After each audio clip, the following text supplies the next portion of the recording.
Free fire game খেলতে শুরু করি 2020 সালে। এলাকার ভাই ব্রাদার গুলোকে দেখতাম রাতে এক জায়গায় বসে বসে শুধু চিল্লাচিল্লি করতো। একদিক দিয়ে ভালো লাগতো, অন্যদিক দিয়ে মনে হতো এরা এমন চিল্লাচিল্লি কেন করে, চারজন করে। তারপর তাদের কথা মতো তাদের মতোই শুরু করি ফ্রি ফায়ার গেম।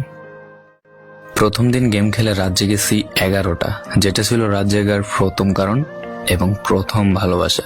এলাকার বন্ধুরা মিলে রাত হলেই আড্ডার আসর দিয়ে বসতাম আর শুরু করতাম গেম খেলা।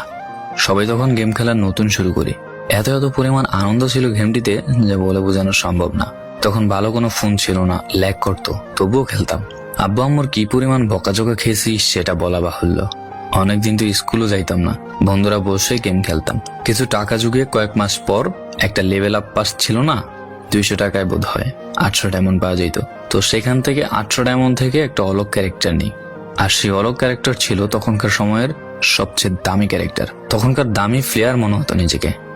আবার গেমের ভিতর অনেকের সাথে বন্ধুত্ব পর্যন্ত হয়ে গিয়েছিল। গেমের ভিতরে বন্ধুত্ব হলেও বাস্তব ছিল বন্ধুত্বগুলো। তখন ফ্রি ফায়ারে ডু পার্টনার সিস্টেমটা ছিল না, তাই কোনো মেয়ে গেমেও ছিল না। তারপর যখনই মেয়েরা গেমটা শুরু করে তখনই আস্তে আস্তে গেমের আনন্দ নষ্ট হয়ে যায়।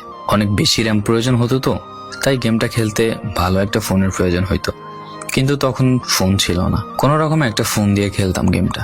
ভাবতাম একটা ভালো ফোন হইলে গেমটা আরো সুন্দর করে খেলতে পারতাম, ল্যাগ করতো না ইত্যাদি। কত আনন্দই না ছিল তখন। প্রতি সপ্তাহে শুক্রবার বসে সবাই গিল্ডের গ্লোরি ফুল করতাম একটা কাস্টমের জন্য। পরের দিন সবাই মিলে আনন্দ